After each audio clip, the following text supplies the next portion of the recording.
Se necesitan hermanos para servir en Betel o en proyectos de construcción. ¿Le gustaría servir en alguna de estas facetas? Si es así, lo animamos a ver el video ¿Qué tienes que hacer para servir en Betel? En jw.org. Además, invitamos a los precursores de entre 23 y 65 años que deseen ampliar su ministerio a hablar con el secretario de su congregación y a llenar la solicitud en línea para asistir a la Escuela para Evangelizadores del Reino. ¿Cómo podemos conservar la fe durante los difíciles últimos días de este sistema? Aprenderemos de personas que vivieron en un tiempo muy parecido al nuestro.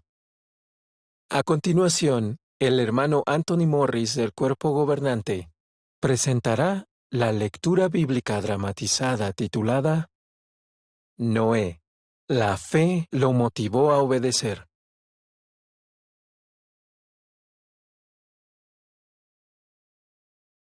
Tres días antes de que Jesús fuera asesinado, sus discípulos le hicieron una pregunta que es muy importante para todos nosotros.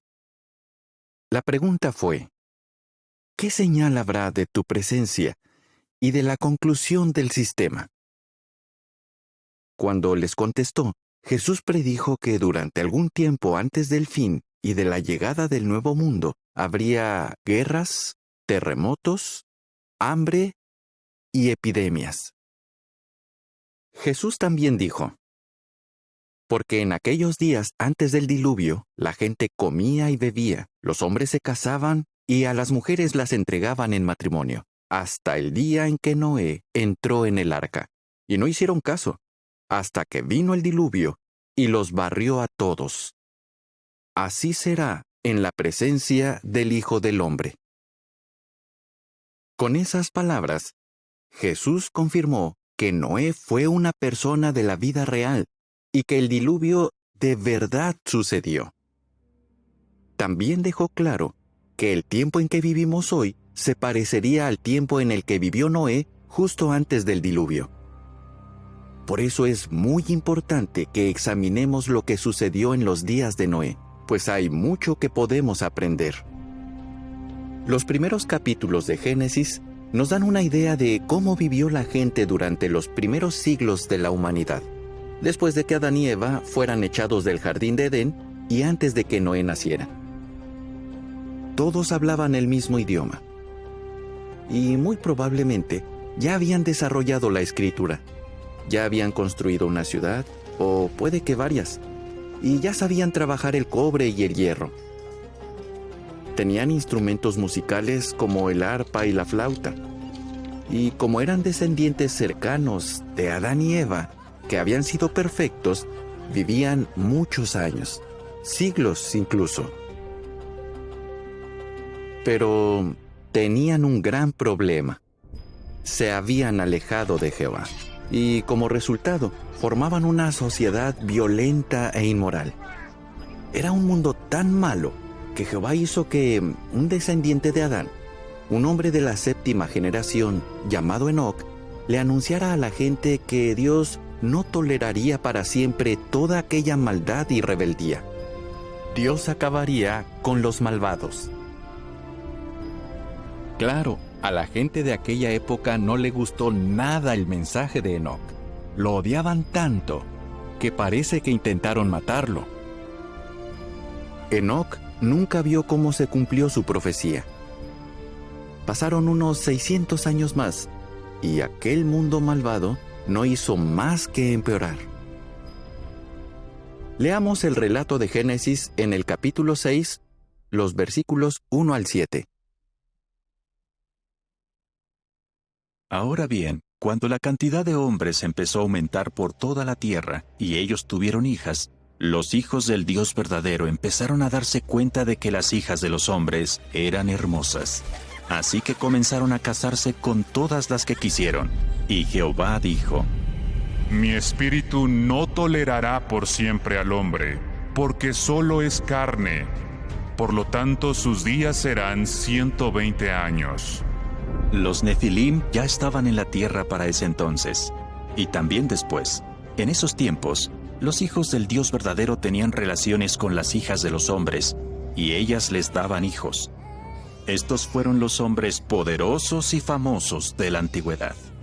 Así que Jehová vio que la maldad del hombre crecía en la tierra, y que los pensamientos de su corazón estaban inclinados solo hacia el mal todo el tiempo.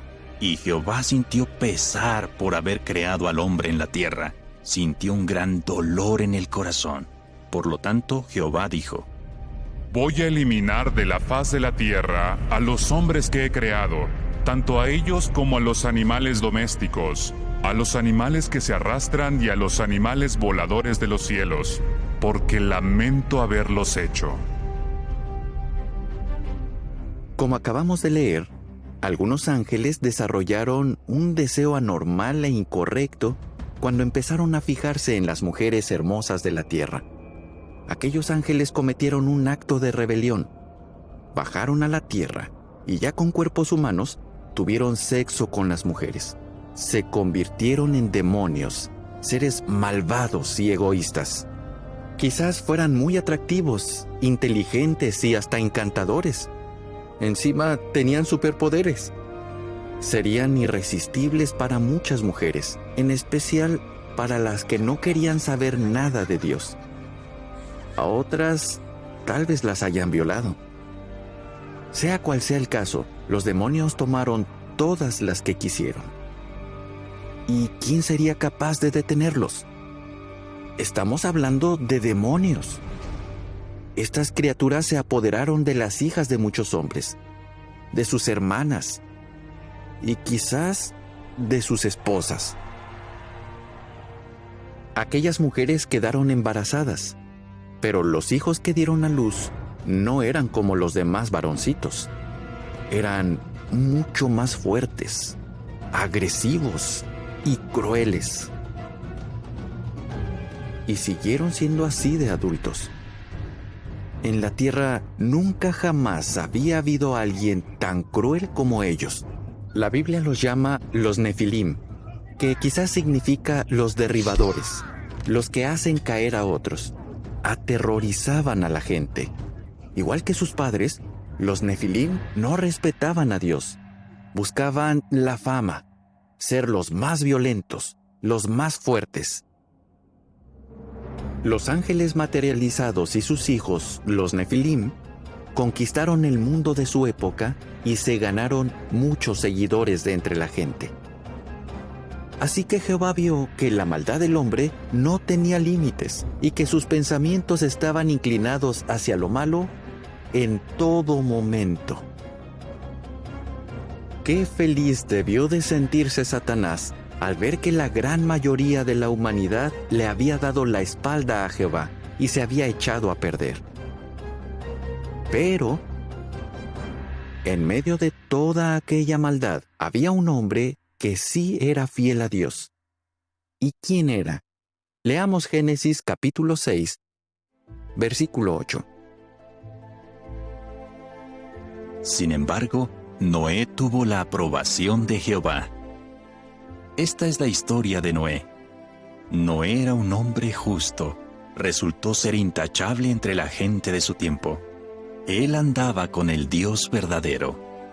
Con el tiempo, Noé tuvo 3 hijos: Sem, Cam y Jafet. Ahora bien, el Dios verdadero vio que la tierra estaba arruinada y llena de violencia. Así es, Dios se fijó en la tierra y estaba arruinada. Toda la gente de la tierra llevaba una vida corrupta. Hay quien dice que Noé nunca existió y que la historia del diluvio no es más que un cuento, una simple leyenda. Pero quien escribió estas palabras estaba convencido de que sí existió Noé y de que el diluvio realmente ocurrió.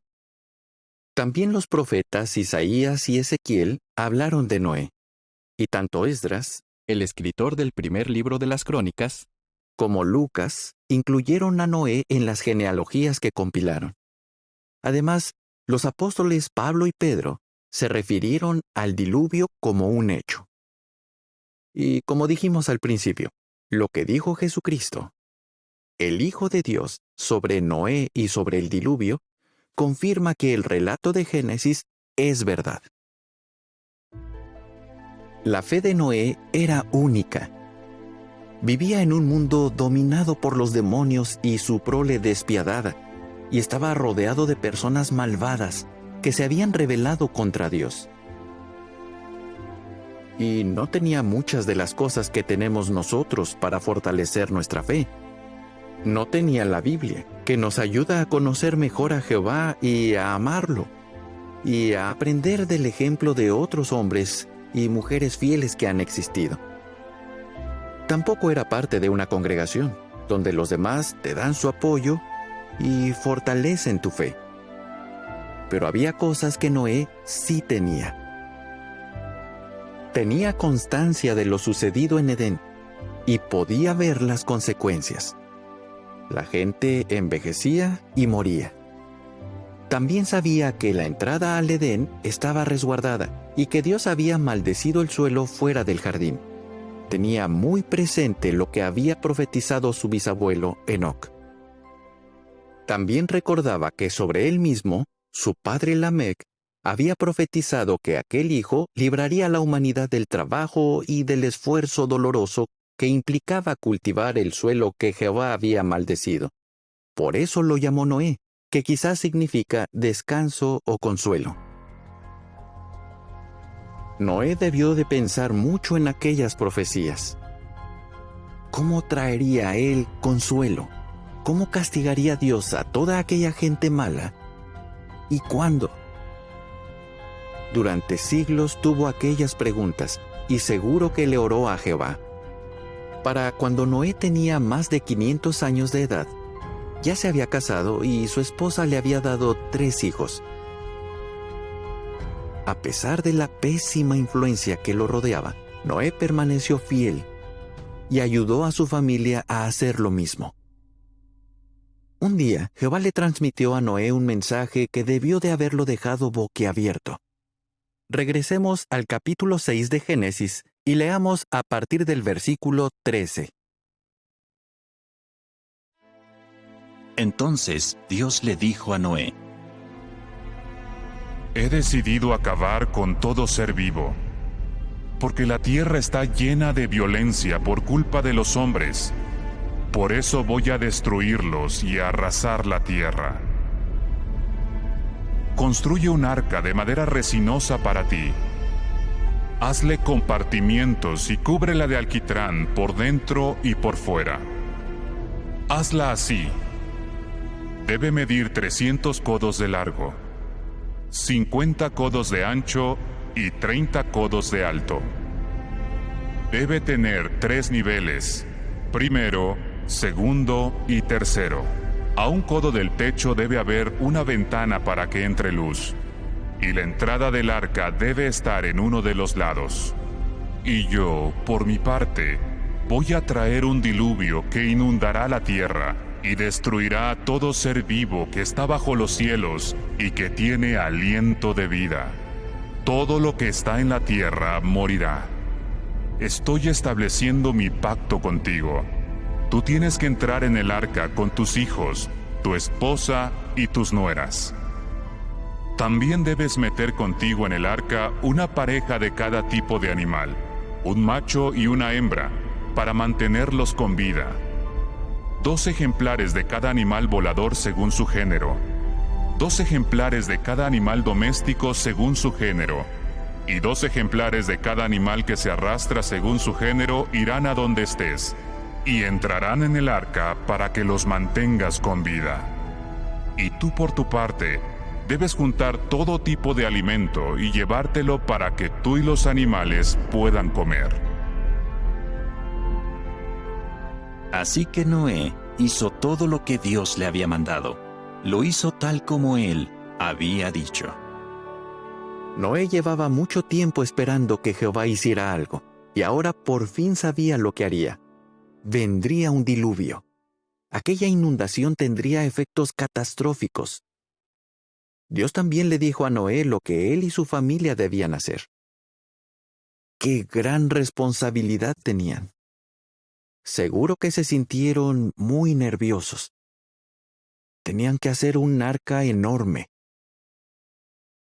Ahora le surgieron a Noé otras preguntas. Tenía que cortar un sinnúmero de árboles, hacer distintas piezas de madera y unirlas. ¿Cómo iba a hacer todo eso? ¿Y cómo iba a juntar tantos animales distintos? ¿Y cómo iba a conseguir y almacenar alimentos para los animales y para su familia? Y cuando los malvados se enteraran de lo que iba a pasar, ¿qué pensarían? Noé sabía lo que les había pasado a los hombres justos que vivieron antes que él. A Abel lo mató Caín. Y es probable que los enemigos de Enoc estuvieran a punto de hacerle un daño terrible, y por eso Jehová vio mejor acortar la vida de su siervo. La gente vio a Noé trabajar en el arca, y sin duda se enteró de lo que iba a suceder. Es probable que ellos y los Nefilim reaccionaran de forma violenta. Pero Noé confió en Jehová y se puso a trabajar. Hizo todo lo que Jehová le había mandado. El arca no se construyó en un par de días. Tomó 40 o 50 años terminarla. Seguro que no fue nada fácil, pero la Biblia no dice que Noé se quejara. Y nadie los ayudó, ni a él ni a su familia. Jesús dijo que los de aquella época no hicieron caso hasta que vino el diluvio y los barrió a todos. Claro, a la gente debió de llamarle la atención el arca. Seguro que le preguntaron a Noé qué era aquella estructura tan grande y para qué la estaba haciendo. Es lógico pensar que les diera una explicación.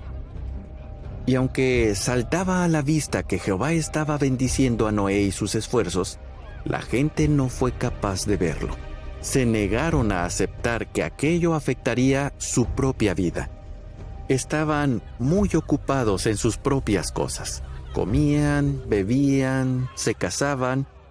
En eso se les iba la vida. Para ellos, Noé y su familia no eran más que unos locos. Se burlaban de ellos con desprecio y quizás hasta los amenazaban. Finalmente, el arca quedó lista. Podemos imaginarnos a Noé y su familia contemplándola con sentido de logro, recordando cómo Jehová los había ayudado. Y es que Jehová siempre les da a sus siervos la guía que necesitan. Luego, Jehová vuelve a comunicarse con Noé. Leamos lo que le dijo en Génesis 7, 1 a 5. Después de eso, Jehová le dijo a Noé: Entra tú con toda tu familia en el arca, porque he visto que a diferencia de esta generación, tú eres justo. De cada tipo de animal puro debes llevar 7 contigo, machos y hembras. Pero de cada animal que no es puro, solo debes llevar 2, el macho y la hembra. De los animales voladores de los cielos debes llevar 7 también, machos y hembras, para que su descendencia sobreviva sobre toda la tierra. Porque dentro de solo 7 días, haré que llueva en la tierra durante 40 días y 40 noches, y eliminaré de la faz de la tierra a todos los seres vivos que he hecho. De modo que Noé hizo todo lo que Jehová le había mandado. No había tiempo que perder. Aún quedaba mucho trabajo. Solo faltaban 7 días para que lloviera, y había que encontrarles lugar en el arca a los animales y también a las provisiones. Noé escuchó y obedeció. Esta es la segunda vez que leemos en este relato que Noé hizo todo lo que Jehová le había mandado. Sigamos leyendo. Es Génesis capítulo 7, versículo 6. Noé tenía 600 años de edad cuando el diluvio inundó la tierra. Pues bien, antes de empezar el diluvio, Noé entró en el arca con sus hijos, su esposa y sus nueras. Y los animales puros, los animales que no eran puros, los animales voladores y todo lo que se mueve sobre el suelo fueron a donde estaba Noé y entraron en el arca de 2 en 2. macho y hembra, tal como Dios le había mandado a Noé. 7 días después, cayó el diluvio sobre la tierra. Cuando Noé tenía 600 años, el día 17 del segundo mes, ese día reventaron todos los manantiales de las extensas aguas profundas y se abrieron las compuertas de los cielos. Y llovió con fuerza en la tierra durante 40 días y 40 noches. Ese mismo día, Noé entró en el arca con sus hijos, Sem, Cam y Jafet, su esposa y sus 3 nueras. Ellos entraron con todos los animales salvajes según sus géneros, todos los animales domésticos según sus géneros, todos los animales de la tierra que se arrastran según sus géneros, y todos los animales voladores según sus géneros, todas las aves, todos los animales con alas, y todo tipo de animales que tenían aliento de vida siguieron yendo a donde estaba Noé, y entrando de 2 en 2 en el arca. Así que entraron machos y hembras de todo tipo de animales, tal como Dios le había mandado a Noé. Después, Jehová cerró la puerta detrás de él. Y el diluvio siguió cayendo durante 40 días en la tierra. Las aguas no dejaron de crecer.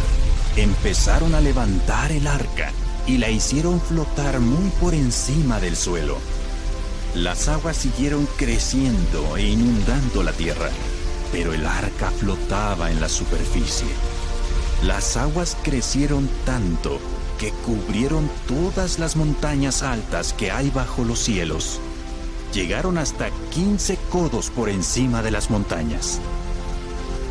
Así que murió todo ser vivo que había en la tierra, los animales voladores, los animales domésticos, los animales salvajes, los animales que enjambran en la tierra y todos los seres humanos. Murió todo lo que había en el suelo seco y tenía aliento de vida en la nariz. Dios eliminó a todo ser vivo de la superficie de la tierra, incluidos los seres humanos, los animales que se arrastran y los animales voladores de los cielos. Todos fueron destruidos. Solo sobrevivieron Noé y los que estaban con él en el arca, y las aguas siguieron cubriendo la tierra durante 150 días. Si Noé se había preguntado cómo reuniría a los animales, ahora lo sabía. Vendrían a él. Jehová los traería. Noé no tuvo que ir a buscarlos. Llegaron solos. Y vinieron animales de toda clase, algunos de 7 en 7 y otros de 2 en 2. Lo que habrá sido ese desfile. Una multitud de animales trotando, saltando, galopando y hasta serpenteando. Todos juntos marchando hacia el arca. ¿Pueden imaginarse a Noé y a su familia recibiéndolos y tratando de acomodarlos en el arca? Seguro que acariciaron a algunos y que tuvieron que hacerse a un lado para que otros no los aplastaran. Imagínense también a las bandadas de aves que llegaban batiendo sus alas para posarse sobre el arca e ir entrando en ella. ¡Cuántos colores y sonidos! Noé y su familia tal vez tenían que gritar para poder escucharse entre tanto alboroto. Cuando ya todos estaban adentro, Jehová cerró la puerta. Allí estaban Noé y su familia, todos juntos, esforzándose por escuchar lo que sucedía afuera. Entonces, después de toda aquella espera, llegó la lluvia. Puede que al principio fueran unas cuantas gotas, pero pronto llovió a cántaros. El ruido era ensordecedor. Lo que tanto habían esperado se estaba haciendo realidad. Estaban cansados, agotadísimos, pero seguro que aquella noche apenas pudieron dormir. Había que atender a los animales, y en medio de aquella tempestad habrán orado como nunca. ¿Se pondrían a pensar en los que quedaron fuera del arca? Seguro que sí. A muchos los conocían, les habían predicado. Algunos eran sus parientes, ¡Qué situación tan triste! Al igual que Jehová, Noé no se alegró de que los malvados murieran, para nada. Que muriera toda aquella gente fue muy doloroso, pero Noé y su familia les habían dado suficientes advertencias. Incluso los que no hubieran visto el arca con sus propios ojos, habrían oído hablar de ella. No era ningún secreto, pero ahora era demasiado tarde. Jehová ya había cerrado la puerta. La lluvia azotaba el arca. Entonces sucedió algo impresionante. Fue un momento que Noé y su familia jamás olvidarían. El arca se bamboleó y poco a poco fueron sintiendo cómo se iba elevando. El arca flotaba. El corazón se les quería salir del pecho. ¿Aguantaría el arca? Sigamos leyendo el relato de Génesis. Veamos en el capítulo 8 lo que sucedió después. Pero Dios no se olvidó de Noé, ni de los animales salvajes, ni de los animales domésticos que estaban con él en el arca. Así que Dios hizo que un viento soplara en la tierra, y las aguas empezaron a bajar. Los manantiales de las aguas profundas y las compuertas de los cielos se cerraron, de modo que dejó de llover. Poco a poco, las aguas se fueron retirando de la tierra. Y al cabo de 150 días, habían bajado bastante. El día 17 del séptimo mes, el arca se detuvo sobre las montañas de Ararat.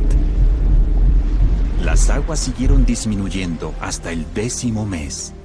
El primer día del 10º mes, comenzaron a verse las cimas de las montañas. Al cabo de 40 días, Noé abrió la ventana que había hecho en el arca y mandó afuera un cuervo que estuvo yendo y viniendo hasta que el suelo se secó. Luego, Noé también mandó afuera una paloma para ver si había menos agua en la superficie de la tierra. Pero la paloma no encontró un lugar donde posarse, porque las aguas todavía cubrían la superficie de toda la tierra. Así que regresó al arca. Entonces Noé estiró la mano para meter la paloma en el arca. Esperó 7 días más y otra vez la mandó fuera del arca. La paloma regresó al atardecer. Y Noé vio que en el pico llevaba una hoja fresca de olivo. Así se dio cuenta de que las aguas habían disminuido en la tierra. Esperó otros 7 días y de nuevo envió afuera a la paloma. Pero esta vez ya no regresó. Llovió sin parar durante 40 días y 40 noches. Y entonces no llovió más. ¿Qué habrán sentido Noé y su familia al mirar hacia afuera y no ver más que agua? Sopló el viento y las aguas comenzaron a bajar. Y 150 días después de que empezara el diluvio, el arca tocó tierra. ¡Qué contentos debieron de estar! ¿Era momento de salir? No. El agua no había bajado lo suficiente. Y tampoco es que Noé y su familia no tuvieran nada que hacer. Había que atender a todos los animales. Pero seguro que se morían de ganas de salir del arca, de dejar atrás el confinamiento, de pisar tierra firme.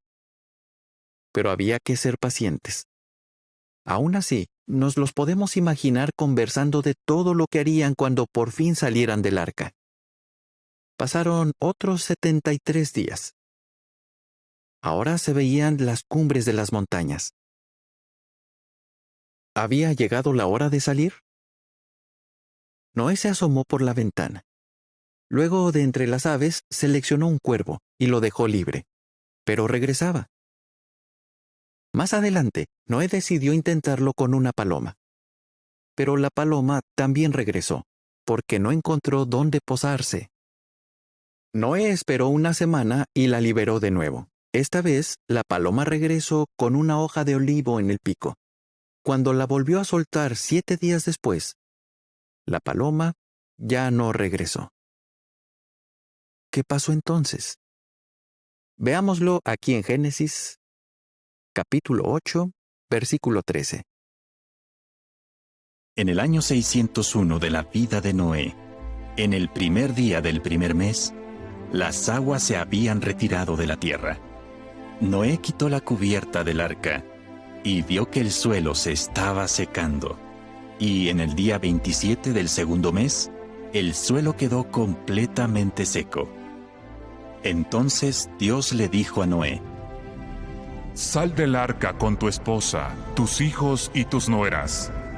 Saca contigo a todos los seres vivos, a los animales voladores, a los animales y a los animales que se arrastran. Así podrán multiplicarse en la tierra y reproducirse y ser muchos. De modo que Noé salió del arca con sus hijos, su esposa y sus nueras, y todos los seres vivos, todos los animales que se arrastran, y todos los animales voladores, todo lo que se mueve sobre la tierra, salieron del arca por familias. Luego Noé le construyó un altar a Jehová, y sobre él ofreció algunos de los animales puros, y algunos de los animales voladores puros como ofrendas quemadas. Y a Jehová le llegó un aroma muy agradable. Así que Jehová dijo en su corazón: Nunca más maldeciré el suelo por culpa de los hombres, porque el corazón de los hombres tiende al mal desde la juventud. Nunca volveré a destruir de esta manera a todo ser vivo. De ahora en adelante, en la tierra siempre habrá siembra y cosecha, frío y calor, verano e invierno, día y noche. Cuando vio que la paloma no regresaba, Noé quitó parte de la cubierta del arca. Entonces pudo ver que gran parte de la tierra se había secado. Es posible que notara que la vegetación estaba creciendo como él nunca lo había visto. Recordemos que antes del diluvio, Jehová había maldecido el suelo. Aún así, Noé esperó a que Jehová le diera instrucciones. Y llegó el día. Jehová le dijo: «Sal del arca, por fin». Se habrán puesto a saltar de alegría. Llevaban 370 días en el arca. Saldrían del arca felices, llenos de ilusión, deseosos de respirar aire fresco y de comenzar una nueva vida. Claro, los animales también salieron, y la familia los vio irse por todos lados. Se habrán encariñado con algunos de ellos, pero ahora estaban felices de dejarlos libres. Los demonios, los nefilim y toda la gente mala eran cosa del pasado. Noé y su familia estaban muy agradecidos. Enseguida Noé hizo un altar y se puso a ofrecer sacrificios sobre él. Jehová se sintió muy complacido. Le prometió a la familia que nunca jamás volvería a destruir a todos los seres vivos. Pero hizo algo más. Estableció un pacto con Noé y sus hijos, y como señal de ese pacto les dio algo que aún vemos hoy. Leamos lo que fue en Génesis capítulo 9. Comencemos en el versículo 8. Después Dios les dijo a Noé y a sus hijos: Ahora establezco un pacto con ustedes, con sus descendientes y con todos los seres vivos que salieron del arca con ustedes, las aves, los animales y todos los seres vivos de la tierra que están con ustedes, es decir, con todos los seres vivos de la tierra. Este es el pacto que establezco con ustedes. Nunca más traeré un diluvio para destruir a todos los seres vivos, ni para arruinar la tierra. Luego Dios añadió: Esta es la señal del pacto que estoy estableciendo con ustedes y con todos los seres vivos que están con ustedes para todas las generaciones futuras. En las nubes pongo mi arco iris, y servirá de señal del pacto que establezco con la tierra. Cada vez que traiga nubes sobre la tierra, el arco iris sin falta aparecerá en las nubes. Entonces recordaré sin falta el pacto que hice con ustedes y con todo tipo de seres vivos. Las aguas nunca más se convertirán en un diluvio para destruir a todos los seres vivos de la tierra. Cuando el arco iris aparezca en las nubes, yo sin falta lo veré y recordaré el pacto eterno entre Dios y todo tipo de seres vivos de la tierra. ¡Qué espléndida señal de parte de Jehová! Cada vez que aparece en el cielo el arco iris, tanto Dios como el hombre recuerdan esa promesa. Para Noé y su familia debió de haber sido espectacular ver todos esos colores: violeta, añil, azul, verde, amarillo, naranja y rojo. Jamás volverá un diluvio a inundar toda la tierra. Esto no significa que Jehová vaya a tolerar para siempre la maldad. Veamos unas palabras que escribió el apóstol Pedro. Están en 2 de Pedro capítulo 2, versículo 5. Allí se dice sobre Dios: tampoco se contuvo de castigar a un mundo antiguo, pero mantuvo a salvo a Noé, predicador de justicia, junto con otras 7 personas, cuando trajo un diluvio sobre un mundo de gente irreverente. El mundo de hoy se parece muchísimo al del tiempo de Noé. Es muy violento, y la gente hace muchas cosas malas que Jehová odia. Las personas se preocupan por lo suyo y nada más. No les importa el mensaje que llevamos. Lo ignoran. Hasta hay personas que se burlan y dicen: ¿dónde está esa prometida presencia de Él? Porque todas las cosas siguen exactamente igual que desde el principio de la creación. Pero se equivocan. Jehová acabó con la maldad en los días de Noé y hará lo mismo en el futuro. Pero como Noé, los justos sobrevivirán. La Biblia nos asegura: Jehová sabe rescatar de las pruebas a las personas que le tienen devoción y reservar a las personas injustas para que sean destruidas en el día de juicio. Jehová convertirá la tierra en un paraíso, tal y como se lo propuso desde el principio. Allí solo habrá personas buenas. No habrá lugar para gente rebelde. ¿Y qué les espera a los espíritus malvados? Bueno, cuando vino el diluvio en los días de Noé, los ángeles desobedientes se deshicieron de sus cuerpos humanos y regresaron al cielo, pero en deshonra. Y esos demonios siguen haciendo todo lo posible por corromper a la humanidad, hasta el día de hoy. Ahora, cuando Jehová entre en acción, los demonios y su gobernante Satanás quedarán de manos atadas. La Biblia dice: por la fe, Noé, después de recibir una advertencia divina de cosas que todavía no se habían visto, demostró temor de Dios y construyó un arca para salvar a los de su casa. Noé obedeció a Jehová por su fe. Como resultado, él y su familia sobrevivieron. Noé vivió una larga vida, 950 años. Pero aún hay más. Cuando resucite, tendrá la oportunidad de vivir para siempre. Y si imitamos la fe de Noé y obedecemos, nosotros también podremos ser amigos de Jehová, y nuestra amistad con Él será eterna. El relato bíblico de Noé nos recuerda que el fin de este sistema está muy cerca y que muy pronto Jehová recompensará nuestra fe. Les alegrará saber que la lectura bíblica dramatizada que acabamos de escuchar se puede descargar desde hoy en jw.org y JW Library. Jehová protegió a Noé y a su familia antes de que llegara el diluvio. Ahora nos protege a nosotros.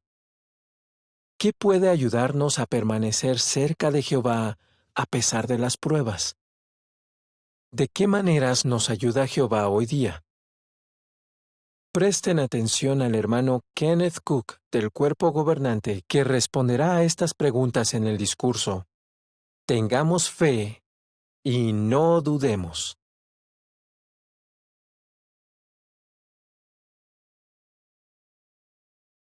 Dependemos de potentes máquinas hechas por el hombre para transportar artículos necesarios. Por ejemplo, un potente tren de carga puede subir por colinas empinadas para entregar su mercancía a tiempo. Un potente buque de carga puede surcar los océanos para llevar su mercancía. Pero las cosas que el hombre puede hacer tienen un límite. Cuando se trata de las cosas más necesarias como la paz, la seguridad y la felicidad duraderas, los humanos prometen lo que no tienen el poder para cumplir. Las instituciones políticas, religiosas y financieras no han demostrado ser confiables. Con tantas promesas incumplidas, no nos sorprende que haya tanta gente que vea el futuro con desconfianza. En contraste con esos fracasos, las promesas de Jehová nunca fallan. Y cuando confiamos en sus promesas, nos hacemos poderosos. Él siempre cumple con su palabra. Jehová promete ayudarnos cuando tengamos problemas, sin importar lo difíciles que sean. Pensemos en el ejemplo de Jesús. Ningún ser humano se ha enfrentado a pruebas tan difíciles como las que él tuvo. Sin embargo, Jesús tuvo una fe que lo hizo poderoso y lo ayudó a aguantar. Él sabía de lo que hablaba cuando animó a sus seguidores a tener fe y a no dudar. Por ejemplo, en una ocasión mientras caminaba con sus discípulos cerca de Betania, Jesús se valió de una higuera para enseñarles una importante lección sobre la necesidad de tener fe en Dios. El relato de Mateo capítulo 21 dice que la higuera no tenía higos, solo tenía hojas. En los versículos 19 y 20 Jesús le dijo al árbol, «Que nunca más vuelvas a dar fruto». Al instante, la higuera se secó. Los discípulos se quedaron asombrados y le preguntaron a Jesús, ¿cómo es posible que la higuera se secara de golpe? Mientras leemos la respuesta de Jesús en los versículos 21 y 22, recuerden que Él está tratando de enseñarles una lección importante a sus discípulos. Así que veamos lo que aprendemos sobre la fe en los versículos 21 y 22. Jesús les respondió, les aseguro que si tienen fe y no dudan, no solo harán lo que yo le hice a la higuera, sino que también le dirán a esta montaña, levántate y lánzate al mar, y así pasará, y todo lo que pidan al orar, si tienen fe, lo recibirán. Esa fue una importante lección sobre la fe, teniendo en cuenta las pruebas por las que los discípulos estaban a punto de pasar. Pero, ¿pueden encontrar otras lecciones en este ejemplo? Podemos aprender otra lección importante sobre la fe de lo que ocurrió con la higuera. La nación de Israel, igual que la higuera, no era lo que aparentaba ser. Aunque la nación había hecho un pacto con Dios, demostró que no tenía fe y que no producía buen fruto. Incluso rechazaron al Hijo de Dios. Así que al hacer que la higuera improductiva se marchitara, Jesús demostró lo que le sucedería a los que no tuvieran fe. Para que nosotros también podamos beneficiarnos de esta lección, tenemos que tener fe y no dudar. En este discurso, hablaremos de 4 situaciones que demuestran cómo la oración, el estudio y la meditación nos ayudan a confiar totalmente en las promesas de Jehová. En cada situación analizaremos cuál es el desafío, qué ayuda nos ha prometido Jehová y por qué podemos tener fe en esa promesa. Hablemos de la primera situación, cuando nos enfrentamos a tentaciones. ¿Cuál es el desafío? El desafío es evitar caer en la tentación. Hay muchas cosas que nos pueden tentar a hacer algo malo y a demostrar falta de fe. ¿Podemos vernos tentados por deseos inmorales que violan las leyes y los principios de Dios? ¿Podríamos vernos tentados a dejar a un lado las cosas espirituales por tener cosas materiales? ¿O podríamos vernos tentados a ser orgullosos y querer ser mejores que los demás? No permitamos nunca que eso suceda. Lo cierto es que hay muchas cosas que pueden tentarnos a demostrar falta de fe y de confianza en Jehová. Así que ese es el desafío. Ahora veamos la promesa. La encontramos en la palabra de Dios. La promesa tiene dos partes. Leámosla en 1 Corintios capítulo 10, versículo 13. Mientras lo leemos, fíjense en la promesa. Versículo 13. No se les ha presentado ninguna tentación que no sea común a todas las personas, pero Dios es fiel y no dejará que sean tentados más allá de lo que puedan soportar, sino que cuando venga la tentación, también les dará la salida para que puedan aguantarla. ¿Cuál es la promesa? Primero, Jehová no dejará que seamos tentados más allá de lo que podamos soportar. Y segundo, Jehová nos ayudará. Como acabamos de leer en este texto, Él nos dará la salida ante cualquier tentación si confiamos en Él. Tengamos fe y no dudemos. Hasta aquí hemos hablado del desafío y de la promesa. Ahora analicemos por qué tenemos fe en esa promesa. La razón por la que tenemos fe es esta. Jehová nos conoce mejor que nosotros mismos, y su palabra dice que podemos mantenernos fieles. En Deuteronomio 30, versículo 11, Jehová les dijo a los israelitas que lo que les estaba pidiendo no era demasiado difícil ni estaba fuera de su alcance.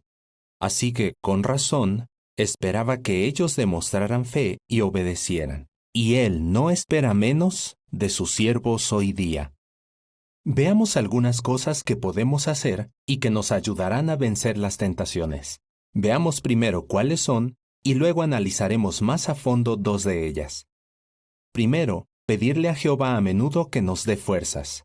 Segundo, estudiar y meditar para mantener nuestra mente centrada en las promesas de Jehová. Tercero, conocer nuestras debilidades. Y cuarto, evitar las situaciones en las que se nos puedan presentar tentaciones. Analicemos más a fondo los pasos 3 y 4. Tenemos que saber cuáles son nuestras debilidades y cómo evitar situaciones que puedan ser una tentación para nosotros. Pensemos en el ejemplo de una cadena. ¿Verdad que una cadena es tan fuerte como lo es su eslabón más débil? Por allí es por donde se romperá primero.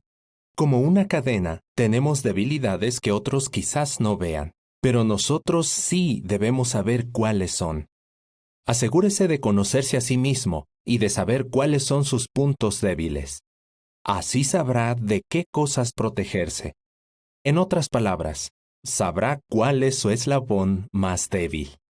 Si nos conocemos bien, podremos estar firmes en la fe. Una hermana dijo que cuando se le presenta una tentación, la rechaza de inmediato. Que lo que puede meterte en problemas es quedarte pensando en que quizá no sea tan malo. Así que conozcamos nuestras debilidades y protejámonos de ellas. El otro paso importante es evitar situaciones en las que surjan tentaciones. Aléjese de las personas que hacen que hablar y comportarse mal parezca bueno. Evite las situaciones en las que sabe que se enfrentará a tentaciones. Rodéese de amigos que lo animen a hacer lo que está bien. Proverbios 22:3 dice que el prudente ve el peligro y se esconde, pero los inexpertos siguen adelante y sufren las consecuencias. Somos prudentes cuando confiamos en este consejo inspirado y evitamos las tentaciones. En resumen, en el caso de las tentaciones, vimos el desafío, la promesa y por qué tener fe en esa promesa. Después vimos qué cosas pueden ayudarnos, como orarle a Jehová a menudo, estudiar la Biblia y meditar en ella. Pues con las siguientes 3 situaciones, seguiremos el mismo patrón. La siguiente situación en la que tenemos que confiar en las promesas de Jehová es cuando nos enfrentamos a la oposición. ¿Cuál es el desafío? No ceder ante la presión. Todos nos preguntamos a veces cómo nos enfrentaríamos a problemas que pudiéramos tener en el futuro. Ese tipo de pensamientos pueden ser buenos, siempre y cuando recordemos que Jehová estará ahí para ayudarnos si hacemos su voluntad. Y esa es su promesa, que Él nos dará su Espíritu Santo para que podamos aguantar. Jesús fue alguien que confió en esa promesa. Además, les dijo a sus seguidores que mantuvieran la calma y mostraran confianza. Veamos lo que dijo en Lucas 12, 11 y 12. Mientras leemos las palabras de Jesús, recuerde que los escribas y fariseos lo estaban presionando con muchas preguntas, en un intento de usar sus propias palabras en su contra. Por supuesto, fracasaron. Y Jesús aquí nos asegura que, igual que Él, nosotros también podremos hacer frente a la persecución si tenemos fe y no dudamos. En Lucas 12, 11 y 12, Jesús dijo: Cuando los lleven ante asambleas públicas, funcionarios de gobierno y autoridades, no se angustien pensando en cómo o qué hablarán en su defensa, o en lo que dirán, porque el Espíritu Santo les enseñará en ese preciso momento lo que deben decir. ¿Cómo podemos beneficiarnos de esta promesa cuando nos enfrentemos a la oposición? Obedeciendo con cuidado estas palabras de Jesús. No se angustien, o sea, mantengan la calma. El Espíritu Santo les enseñará, demuestren confianza. Jesús fue el mayor ejemplo de alguien que vivió de acuerdo con esas palabras. Podemos imitarlo, pero necesitamos fe. Otra vez vimos el desafío y la promesa. Ahora veamos por qué tenemos fe en esa promesa. La razón es esta: Jehová es más poderoso, infinitamente más poderoso que cualquier enemigo.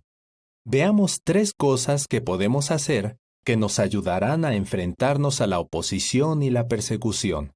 Primero, orar con frecuencia, y cuando lo hagamos, expresémosle nuestros temores a Jehová y pidámosle que nos dé su paz.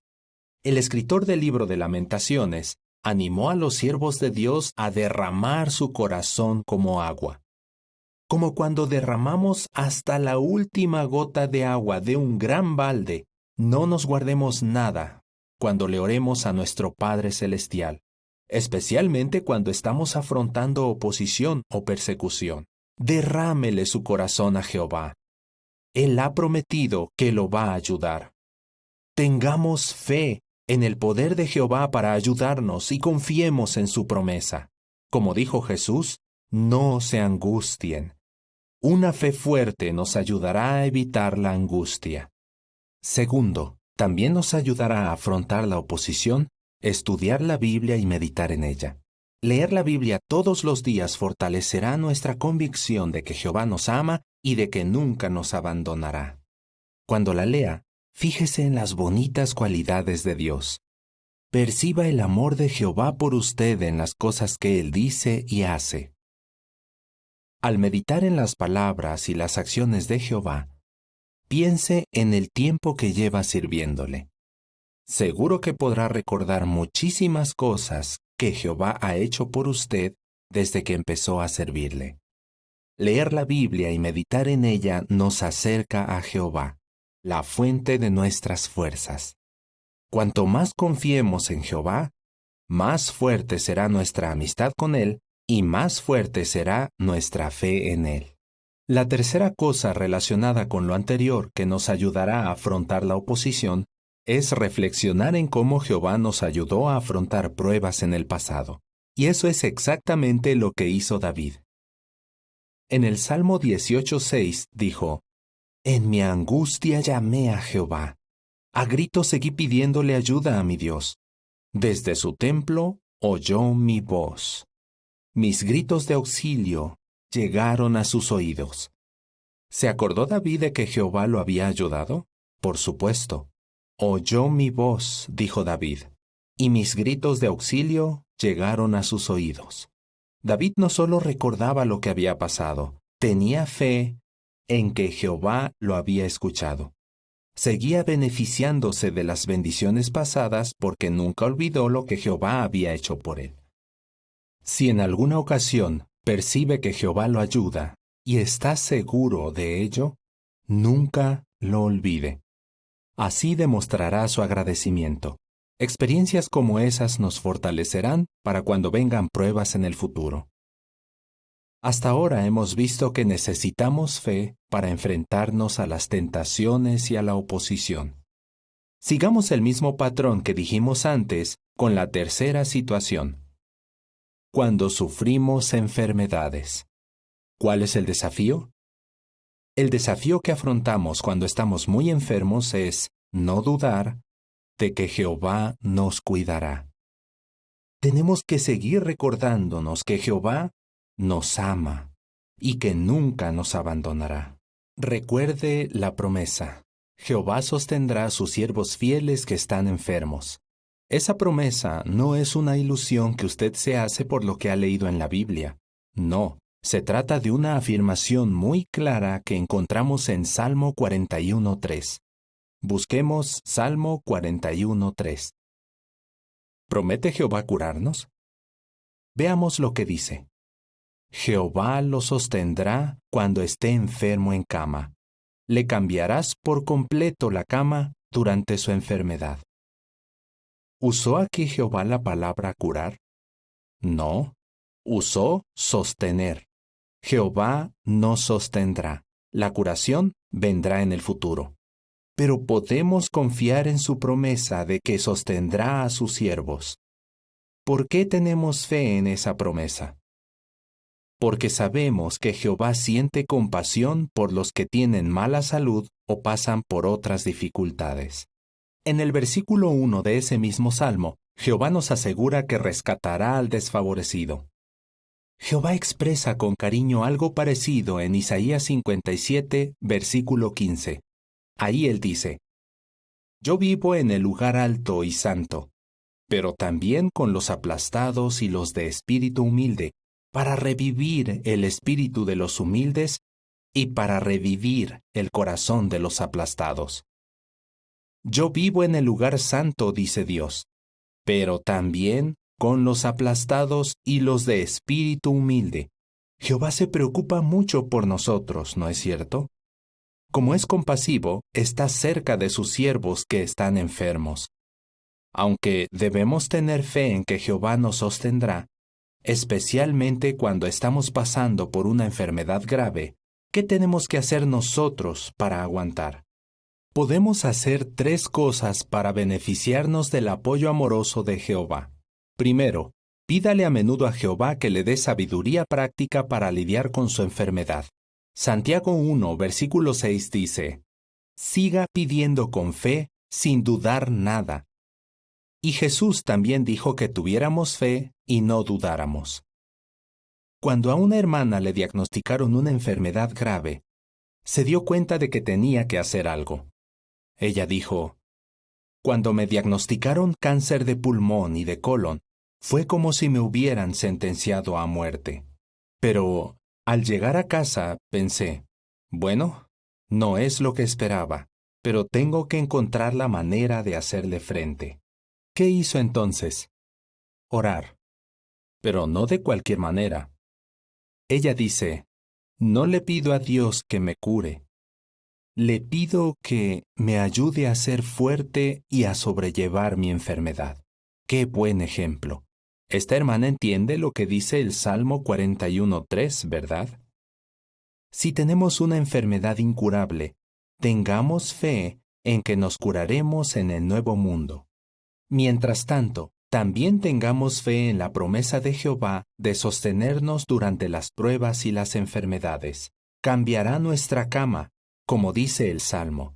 O sea, Jehová se asegurará de que no perdamos la esperanza, aunque estemos enfermos. Más bien, nos ayudará a aguantar con fe y confianza. Muchos han comprobado que lo que más les consuela es la oración y leer textos animadores de la palabra de Dios. Cuando hacemos esto, Jehová nos da fuerzas y nos ayuda a tener paz mental. Esto nos lleva a la segunda cosa que podemos hacer para beneficiarnos de la promesa de Jehová y de su apoyo. Es esta: estudiar y meditar en las promesas de Jehová para fortalecer nuestra convicción de que en el nuevo mundo habrá salud perfecta. Esto sucederá. Pasará lo que dice Isaías 33:24. Ningún habitante dirá, estoy enfermo. Pero para meditar en estas maravillosas promesas, tenemos que sacar tiempo para leerlas. Así que saque tiempo para leer algo de la Biblia todos los días. Dedique tiempo a estudiar los Salmos y todo lo que Jesús hizo cuando estuvo en la tierra. En esos pasajes encontrará ejemplos reales, no solo de aguante, sino de cómo mostró Dios compasión a los enfermos. Hoy día también podemos encontrar ejemplos de compasión entre nosotros. De hecho, la tercera cosa que pueden hacer los que están enfermos es beneficiarse de la compañía de sus queridos hermanos tanto como les sea posible. Después de estar viviendo durante una pandemia, entendemos mejor lo importante que es esto, ¿verdad? Una hermana que ha tenido que luchar con una enfermedad grave dice, no se aísle. Permita que sus amigos lo ayuden. A veces se sentirá solo, pero no se aísle. Son consejos sabios y están basados en la Biblia. Recuerde siempre que el amor que vemos en el pueblo de Jehová es solo un reflejo del amor que Él nos tiene a nosotros. Después de todo, Él nos dio la capacidad de amar a otros, y cuando lo hacemos, estamos demostrando el amor de Dios. Así que tenga fe en que Jehová puede sostenerlo. Tenga fe en que las Escrituras le consolarán y en que sus familiares y amigos lo apoyarán. Tenga fe en las promesas de Jehová y tenga siempre presente que la vida vale la pena, aunque esté pasando por una enfermedad grave.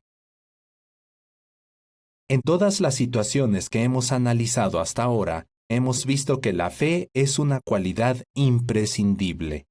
Cuando somos tentados, cuando nos enfrentamos a oposición y cuando tenemos una enfermedad grave, necesitamos fe.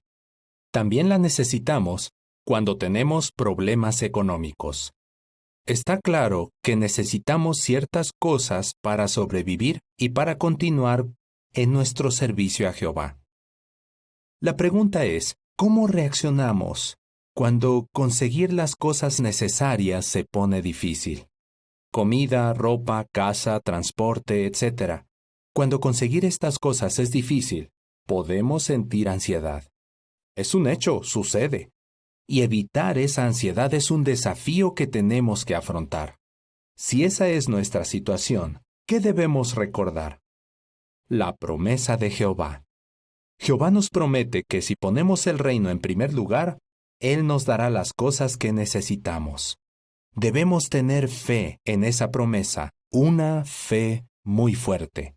Jesús nos ayudó a ver esta promesa con claridad. El Hijo de Dios sabía que en este sistema los problemas económicos afectarían al pueblo de Dios, y por eso incluyó algunas ideas sobre este desafío en su famoso Sermón del Monte.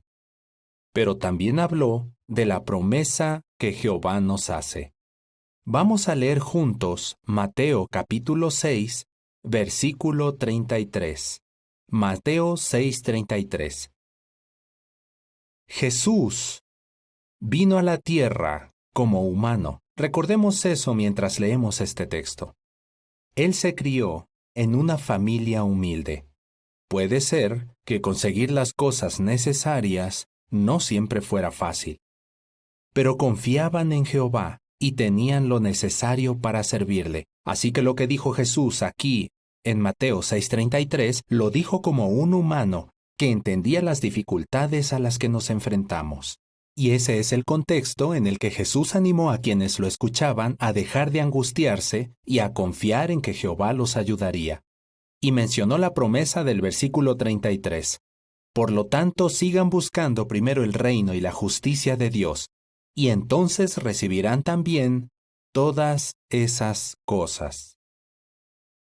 La convicción de Jesús al decir, recibirán esas cosas, provenía de su confianza en las promesas de Dios. Jehová no puede mentir, y su Hijo tampoco miente. Si nosotros ponemos el reino en primer lugar, veremos cómo se cumple esta promesa en nuestra vida.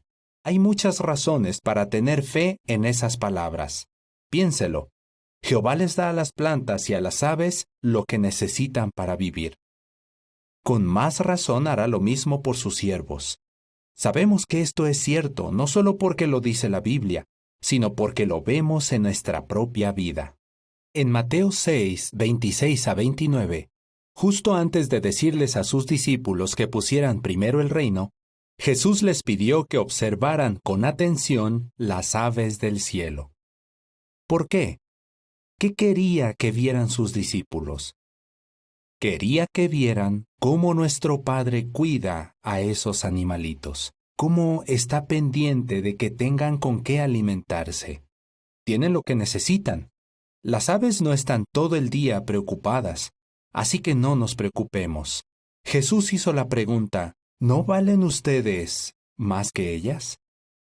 Esto nos recuerda que debemos confiar en la promesa de Jehová y en que Él quiere y puede cumplirla. El Sermón del Monte nos enseña que la felicidad y la seguridad verdaderas no dependen de las cosas materiales. Lo que importa es nuestra amistad con Jehová. Eso es lo que nos enseñó Jesús. Pero, en la práctica, ¿cómo evitamos angustiarnos cuando tenemos problemas económicos? Recuerde orar con frecuencia. Cuando tenemos problemas que nos agobian, podríamos pasar por alto cosas que normalmente tendríamos en cuenta. Siga orando y tenga fe en la promesa de Jehová. Él escucha nuestras oraciones. Cuando le ore, no le pida tener seguridad económica, sino las cosas necesarias, el pan de cada día, como dijo Jesús. Además, recuerde estudiar la Biblia y meditar en ella todos los días. Esto es algo que podríamos pasar por alto cuando nos sentimos agobiados. No permita que le pase eso. Jehová verá su esfuerzo y lo bendecirá por confiar en él. Estudiar y meditar fortalecerá su convicción de que Jehová lo cuidará. Él promete hacerlo. Tampoco olvide cómo lo ayudó en el pasado. Reflexione en lo que Jehová hizo por su pueblo en el pasado y piensa en lo que ha hecho por usted. Él no ha cambiado. Meditar en eso fortalecerá su fe y su convicción de que Jehová seguirá ayudándolo en tiempos difíciles. Vivimos en un mundo sin fe y escéptico, ¿verdad que sí? Necesitamos fe y cuando la tenemos, debemos mantenerla fuerte. Cuando tenemos fe en las promesas de Jehová y no dudamos, podemos enfrentarnos a cualquier problema. Él nos ayudará cuando se nos tiente, cuando suframos oposición, cuando pasemos por una enfermedad grave y cuando tengamos problemas económicos. En estos últimos días tan críticos, todos y cada uno de nosotros debemos fortalecer nuestra fe. Seamos como los apóstoles que quisieron tener una fe más fuerte. Ellos le expresaron ese deseo a Jesús. Veámoslo en Lucas 17, versículo 5. Lucas 17:5, búsquenlo por favor. Y también leeremos lo que Jesús les respondió en el versículo 6. Después de la advertencia de Jesús sobre los que hacen tropezar, el versículo 5 dice, los apóstoles le pidieron al Señor, «Danos más fe». El Señor les dijo, «Si tuvieran fe del tamaño de un grano de mostaza, le ordenarían a este moral, arráncate de raíz y plántate en el mar, y éste les obedecería». En otras palabras, tengan fe y no duden. Eso les dijo. Ahora, sería muy raro que alguna vez en su vida usted tuviera que pedirle a un árbol que se arranque de raíz y se plante en el mar. ¿Qué quería enseñar Jesús? Lo siguiente: somos poderosos gracias a la fe. Hasta los desafíos que parecen insuperables se pueden vencer gracias a la fe en el poder de Dios. La fe nos ayuda a rechazar cualquier tentación que se nos presente. La fe nos ayuda a vencer cualquier oposición que surja contra nosotros. La fe nos ayuda a aguantar cualquier enfermedad que podamos pasar. Y la fe nos ayudará a confiar en que Jehová nos apoyará cuando tengamos problemas económicos, o sea, a arrancar el árbol de raíz y plantarlo en el mar. En cada una de estas 4 situaciones, vimos que la oración, el estudio y la meditación nos ayudarán a seguir cerca de Jehová, quien nos dará más fe. Pídasela cada día. Imite los ejemplos de fe que encontramos en la palabra de Dios, así como los de siervos de Jehová de hoy día. Siga confiando en Jehová.